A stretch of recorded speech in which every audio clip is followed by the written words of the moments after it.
Property east facing property 171 square yards. Main road కూడా చాలా అనేవి జస్ట్ 2 minutes మెయిన్ రోడ్ ఉంటుంది.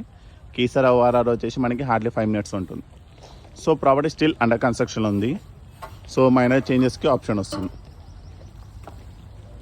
ఇక్కడ వచ్చేసి parking, front elevation, steps, wash area. Main door వచ్చేసి మనకి టేక్ వస్తుంది. హాల్, ఇది వచ్చేసి నార్త్ డోర్. సో ఇంటి ఎంట్రన్స్ వచ్చేసి మనకి ఈస్ట్ డోర్ వస్తుంది. పక్కనే నార్త్ డోర్, ఫుల్ వెంటిలేషన్ ఉంటుంది. కిచెన్, ఇది వచ్చేసి పూజ రూమ్. సో ప్రాపర్టీ వచ్చేసి east facing 171 square yards, 28/55 dimension. So మీకు టోటల్గా 1400 సేఫ్టీ వస్తుంది. ఇంటి ముందు వచ్చేసి 30 feet రోడ్. ఈ ప్రాపర్టీ ఆస్కింగ్ ప్రైస్ వచ్చేసి కేవలం 85 lakhs మాత్రమే. Location Cheeryal, Dammaiguda municipality, near ECI గారు.